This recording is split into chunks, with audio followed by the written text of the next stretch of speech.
Suite Consultancy. www.pakbettv.com. Bagong taon na naman mga kapakbet. Mamarkahan nito ang ating bagong simula, bagong buhay at bagong sarili. Pero kung tutuusin, parang ang bilis ng ating 2023 dahil nandyan na ang year 2024. Para sa ating mga Pinoy, napakahalaga ng bagong taon. Sa Pilipinas, meron tayong wonderful and colorful traditions, beliefs at mga pamahiin na ginagawa tuwing sasapit ang bagong taon. Ito ay dahil tayo ay naniniwala na ang 2024 ay magbibigay sa atin ng swerte at magandang buhay.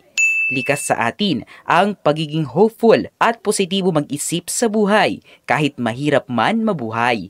Kaya naman mga kapakbet, narito ang 12 swerteng pamahiin at tradisyon na dapat nating gawin ngayong year 2024. Una, mag-house cleansing.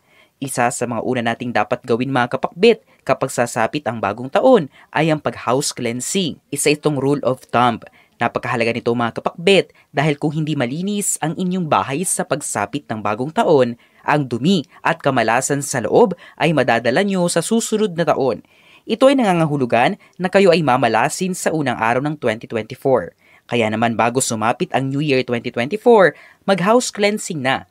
Pwede kang mag-energy cleansing gamit ang mga incense at iba pa. Ikalawa, magsuot ng lucky color na damit. Sa pagsapit ng bispiras ng New Year 2024 mga kapakbet, pinapayo na magsuot kayo ng lucky color na damit. Ito dapat ay nakabase sa lucky color 2024.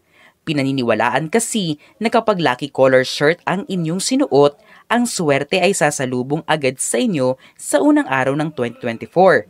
Para sa listahan ng lucky colors ng mga damit ngayong 2024, bisitahin ang aming YouTube channel.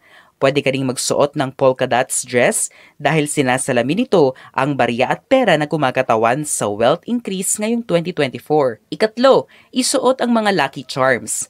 Huwag din kalimutang isuot ang inyong Lucky Charms 2024 mga kapakbet.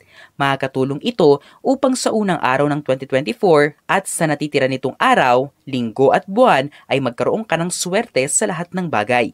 Ikaapat, ihanda ang 12 lucky round fruits. Sunod mga kapakbet ay dapat sa lamesa nyo sa bisperas ng New Year 2024 ay may nakikitang lucky round fruits. Sa iba, ito ay 12, 13 o 14. Pero hindi naman importante ang bilang ng mga prutas. Bagkus ang mahalaga ay meron kayo sa lamesa nyo sa bahay. Sinisimbolo kasi nito ang kaunlaran at swerte sa 2024. Ikalima, ihanda ang Prosperity Bowl 2024. Huwag nyo rin kalimutang ihanda ang Prosperity Bowl 2024 mga kapakbet. Ang paggawa ng Prosperity Bowl ay pinapayo di lang ng iba kundi pati na rin ng ibang feng shui masters dahil ito ay may malaking papel sa kung paano tatakbo ang enerhiya nyo ngayong New Year 2024 at mismo sa year 2024. Pero para sa DIY Prosperity Bowl 2024 mga kapakbet, bisitahin ang aming YouTube channel. Ika-6, dapat puno ang lalagyan ng bigas at tubig. Maganda mga kapakbet kung sinasalubong natin ang ating bagong taon na tayo ay masagana. Kaya naman, isa sa ating tradisyon kapag sasapit ang New Year 2024 ay dapat puno ang lalagyan ng bigas at tubig. Ito ay dahil sinasalamin nito ang buhay na masagana sa buong taon. We have crossed one more milestone. It's only the beginning. Visit our new store Kapakbet. Unit 1004 Cityland Shaw Tower, corner St. Francis, Shaw Boulevard, Mandaluyong City.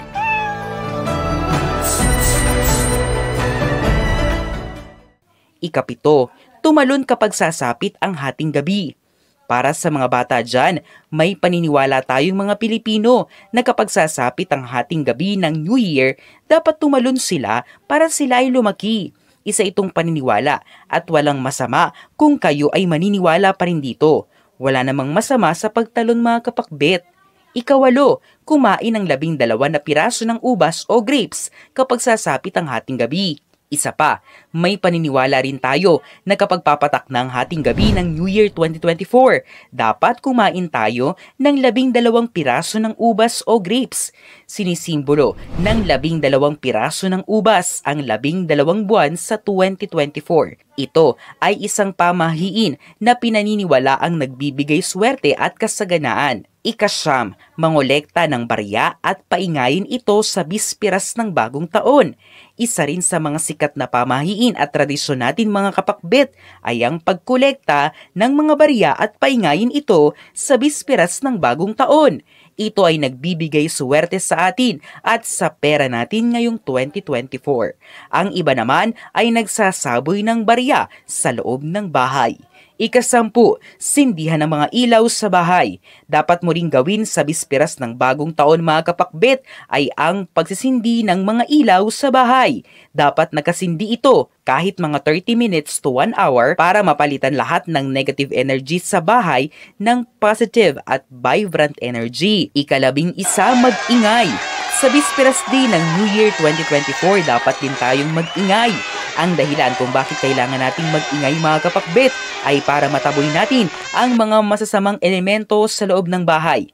Gayon na rin ang malas. Pero ito dapat ay naaayon sa inyong lugar. Baka maingayan masyado ang inyong mga kapitbahay. Ika-12, batiin ang mga mahal sa buhay. At higit sa lahat mga kapakbet, huwag nating kalimutang batiin ang ating mga mahal sa buhay ng Happy New Year.